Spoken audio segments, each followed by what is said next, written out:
What's up, dudes? Your boy JD here, making a video about the Runcam thumb that I just recently tested on my Horizon Hobby Aeroscout, aka Sky Eagle. Pretty much the same plane.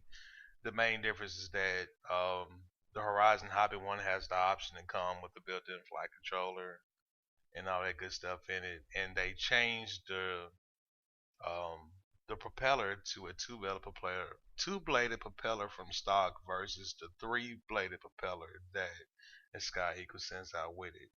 And the only reason they did that is just to make the plane a little bit quieter. But anyway, this video is mainly going to be about the Runcam thumb and my first initial experience with it. Um, Again, the Aero Scout is a 100% is going to be a LOS plane for me starting off, that is.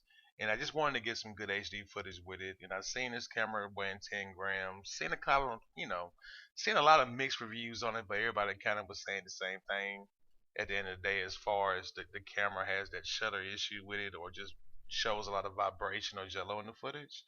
But I seen that some people was getting some pretty good results on it, not using the built-in gyro in the camera. So I was like, well, if some people can make it work out for them on a quadcopter, surely it's gonna work out great for me on a plane, is what I was thinking to myself. But anyway, we'll dive into that footage in a second.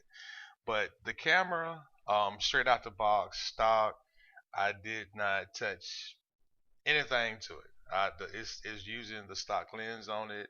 The camera does come with a ND16 filter, which I've heard that filter helps with the shutter issues and gets rid of some of that jello. But I wanted to see it just stock and just see how it was going to work with it. So that's what I did for this first test flight with it. But as you can see in this picture now, that I have that camera mounted in the TPU bracket. That was another big thing. People said the TPU bracket that it come with, it seems to help better with that jello vibration issue with it. So I mounted it with that, and I actually use some of the it's a Gorilla Tape, double-sided sticky tape, but it's like way overkill. It's like for 60 labels.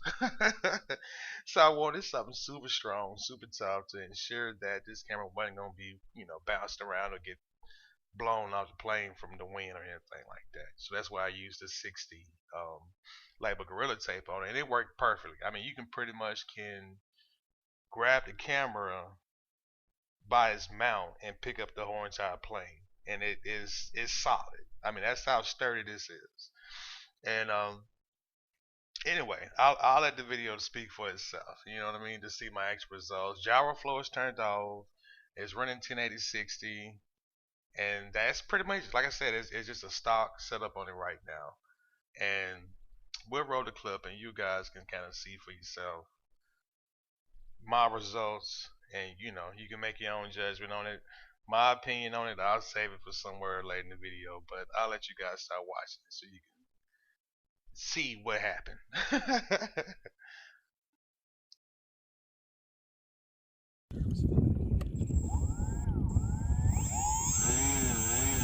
Oh yeah, much better.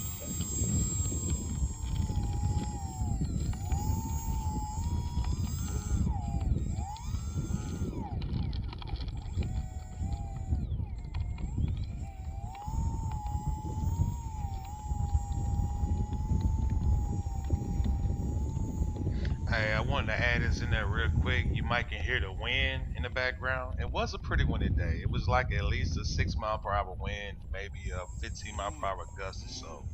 But I still don't think that made much of a difference as far as affecting the camera. Beautiful takeoff with the Aeroscout. So let's go ahead and dive off into the footage here from the camera itself. I can't even see it. There it is. So what I noticed immediately is that at first, at the higher throttles and everything, once I first took off, it wasn't that bad. I mean, it was like, okay, yeah, I can deal with this. But once I slowed the plane down some, that's when all the jello and the vibration and all that stuff just it just got bad, man. You know what I mean? It was almost to the point to where I was like, man, I'm not gonna post a video on this, but it's like, man, I need to show my people the truth and my actual results of this thing. And like I said again, I didn't. This is bone stock, straight out the Runcam box onto the plane. I did nothing to it other than wired it up, of course, and put an SD card in, and that's it. So it gave me kind of something to go by for the next time. Um, as far as what I need to do to get it to be smoother. I am going to put the ND16 filter on it. I am going to drop it down from 60 frames a second to 50 frames a second. They seem to recommend that. And yeah, that jello is right there that I was talking about. It's like this throughout the whole entire rest of this footage. And the mount is solid. The frame itself, the plane, running the motor up with the plane in your hand, you don't feel no heavy vibration like that. You know what I mean? It's just the camera. The camera.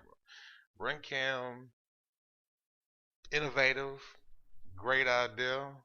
10-gram camera. We all want it, but they failed on this first attempt at this camera. They did, man. They did. I mean, even using from what I've seen people do. Again, some people use gyro flow in it, it comes out looking worse than it does without using it. Then it's vice versa. It's kind of mixed. It's kind of mixed, but majority of people don't have issues with this camera, and they're chunking it and using something else. I myself again seeing people with quadcopters flying it, and they had just minor vibrations in it. I was like, well, heck, this thing is gonna be it's gonna be great for a plane because a plane don't have four motors on it, and it should be solid. Well, no plane I fly anyways got four motors on it. But anyway, that wasn't the case, man. So the camera's gonna need some type of it's gonna need an ND filter, and I'm not going to play with gyro flow on the next flight. I'm just gonna try the ND filter by itself because people seem to think that that's the ticket. The ND filter seems to help a lot, or some is actually buying aftermarket filters and trying to put them on there, which I don't know how you're gonna do that because the way Runcam made that lens cap screw on deal is quite unique, unless they have a different filter option that you can buy separately or something. I haven't looked into it that far. But we're just gonna try it with the supplied ND16 filter on the next flight and just see how it goes.